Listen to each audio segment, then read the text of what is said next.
Hey, jumpa lagi dengan saya di sini. Kali ini kita akan lanjutkan tutorial kita untuk membuat 3D modeling dari data simulasi letusan gunung berapi dengan menggunakan software QGIS dan Blender.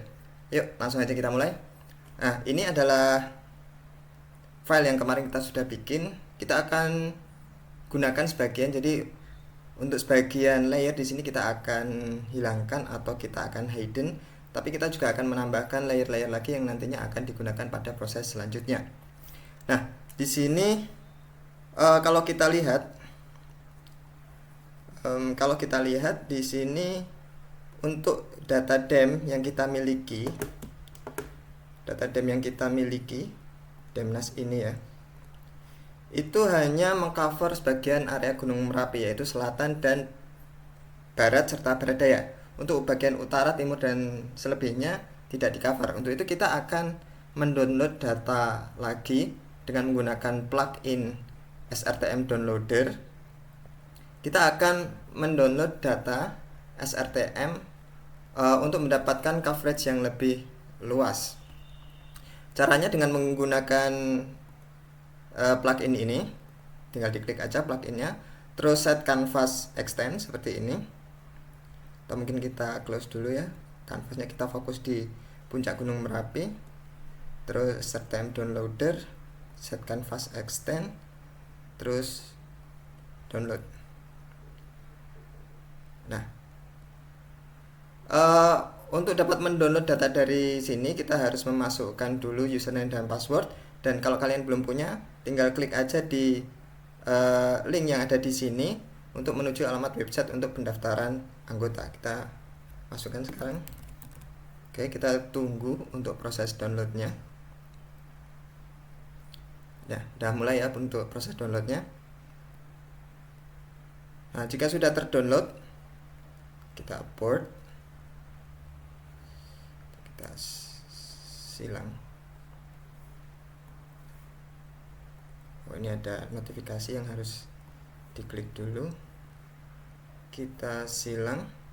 Nah, untuk data yang kita download barusan ini coveragenya lebih luas ya, malah mengcover area Gunung Merbabu juga jika dibandingkan dengan data Demnas kita. Kita masukkan, kita taruh agak di bawah aja ini untuk data SRTM nya.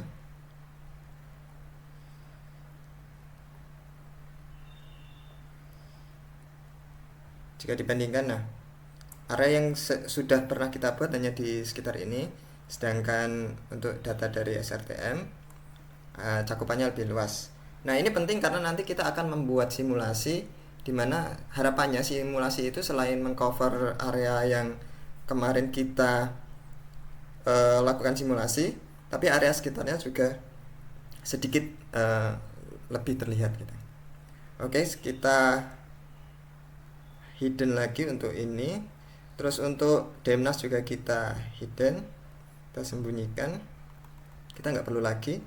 Terus yang kita perlukan saat ini adalah tentu saja simulasinya. Nah, ini adalah file simulasinya atau layer untuk simulasinya.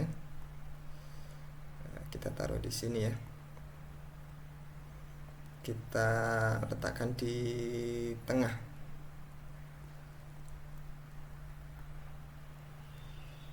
Oke, sepertinya sudah bagus. Terus yang berikutnya,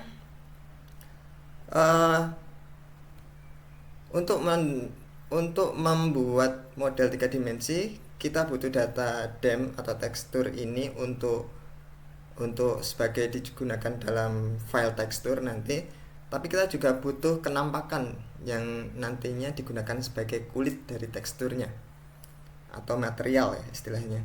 Nah, untuk itu, untuk kenampakan kita hidden dulu ini. Kita akan menggunakan data dari Google Map menggunakan plugin Quick Map Services. Terus kita masuk ke Google Satelit. Nah, ini sudah ya, untuk areanya sudah sesuai. Nah, sudah sesuai, jadi nanti kita bisa gunakan ini sebagai kulit atau materialnya. Nah, berikutnya yang kita lakukan adalah mengekspor kedua data ini. Mengekspor, yaitu kita ekspor untuk data SRTM-nya mana tadi ya. Untuk data SRTM di ini S08E kita tampakkan. Yang pertama kita ekspor adalah data dari simulasi atau tekstur. Kita agak sedikit perluas di segini ya kira-kira ya. Agak sedikit perluas. Oke. Nah, pertama kita akan ekspor data DEM-nya. Jadi kita akan gunakan ini, kita hidden yang lain. Terus kita ekspor. Untuk outputnya 1000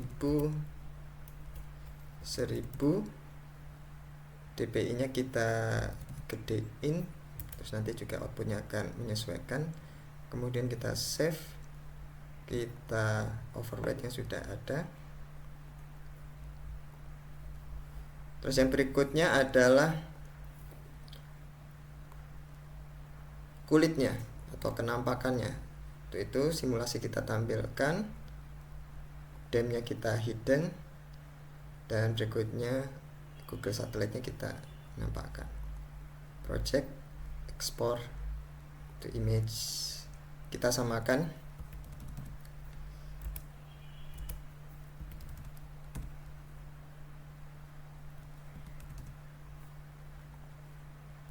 Save material.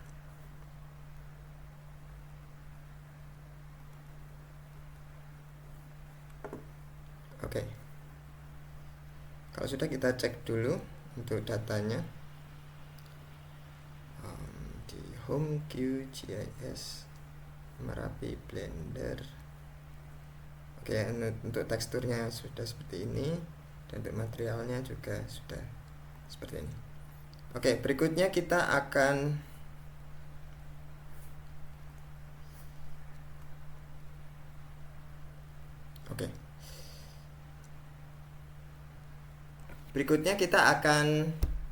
melakukan modeling dengan menggunakan software Blender. Kita buka saja untuk Blendernya.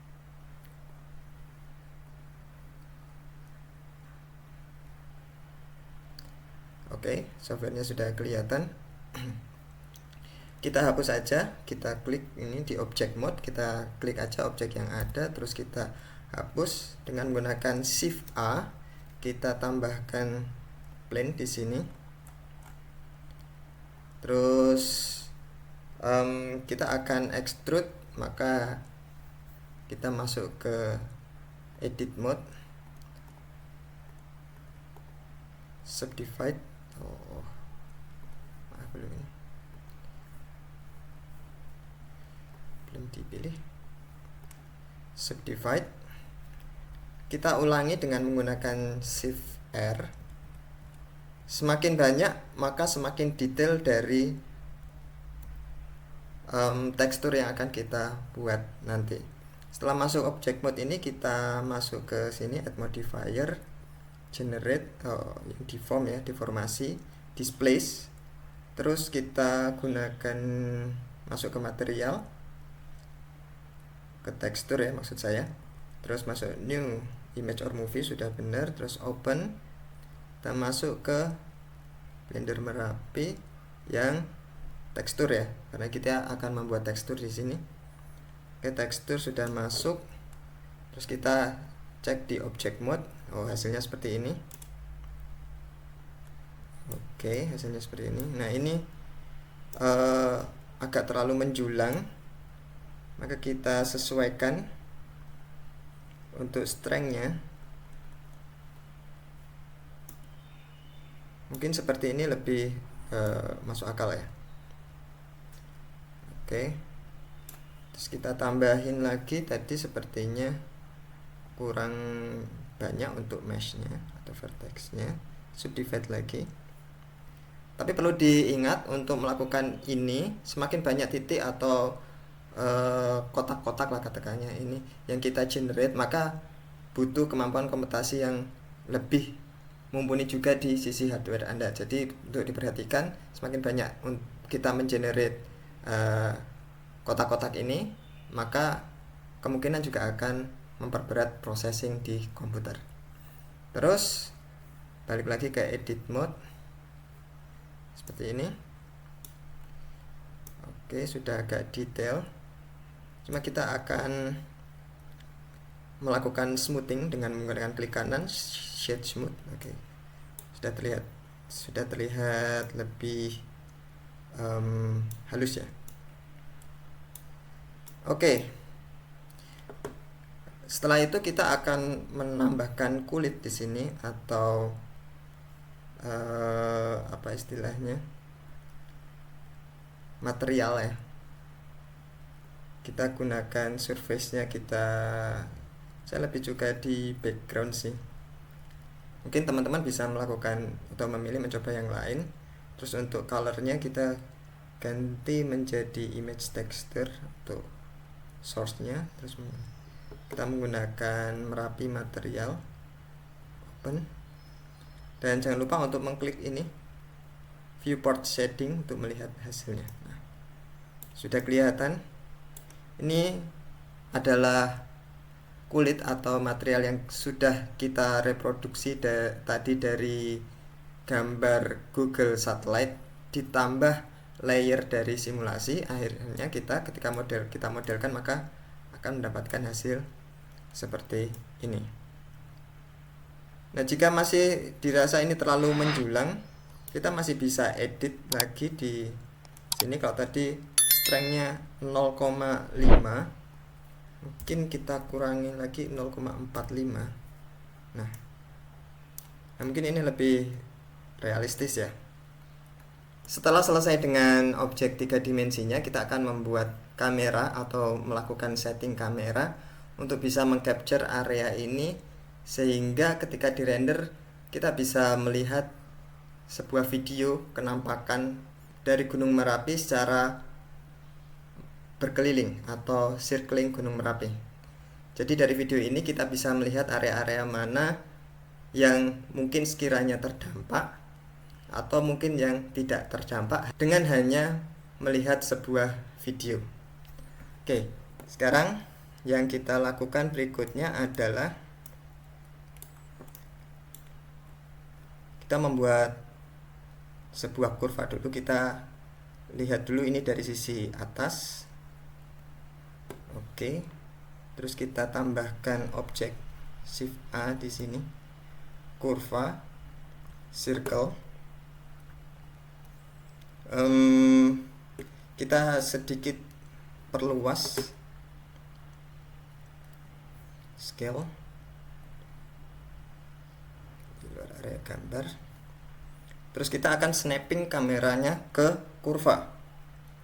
Caranya masuk ke edit mode,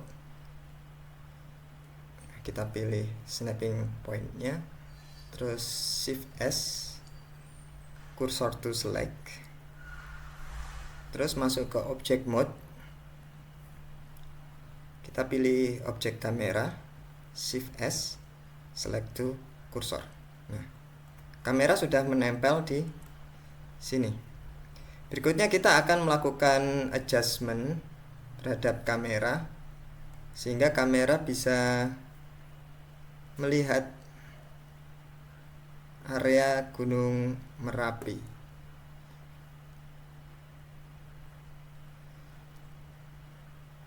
Adjust demikian rupa.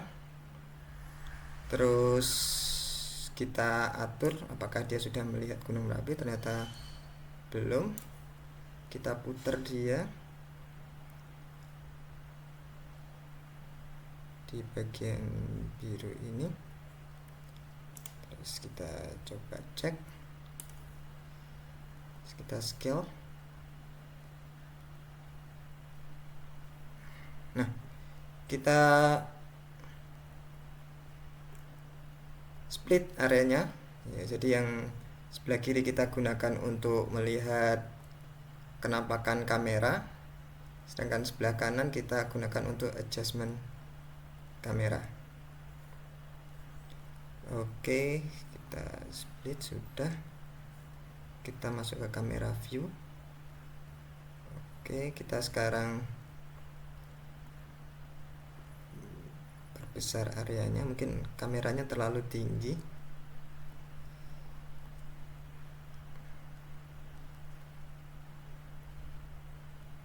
Oke, seperti ini kayak sepertinya cukup ya.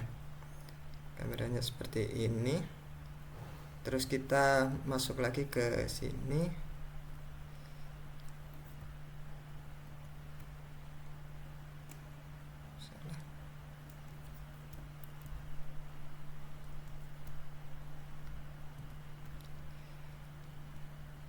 Follow path.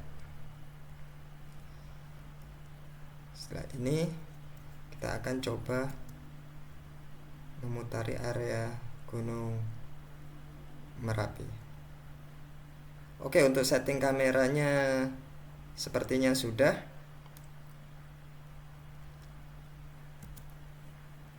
Dan kita bisa adjust juga untuk kecepatannya di sini.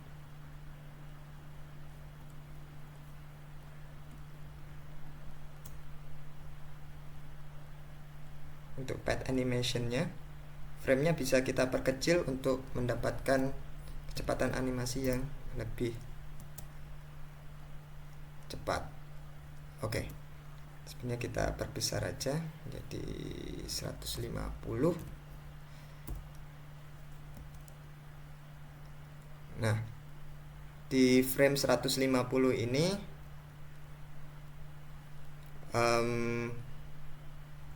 terlihat untuk rotasi dari kameranya lebih lebih pelan ya. Oke, cukup.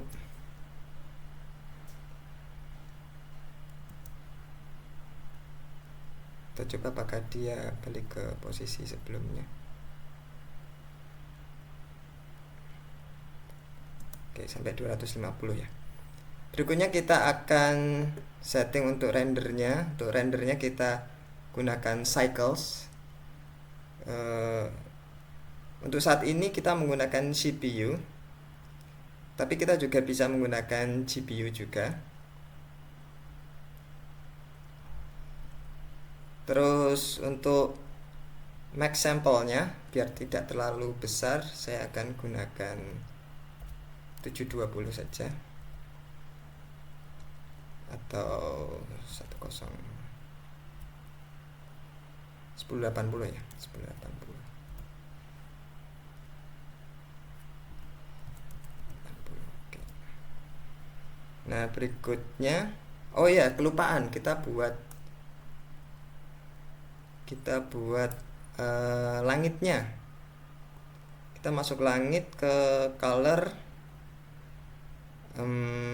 masuk ke sky texture. Kita sudah punya langit sederhana. Ini bisa disesuaikan untuk intensitasnya mungkin 0,5. Terus untuk mendapatkan langit yang lebih biru bisa tinggal dinaikkan ozonnya. Ya, mungkin menjadi 8. Ya, 8 sudah menjadi biru. Terus R-nya mungkin kita kecilin 0,5.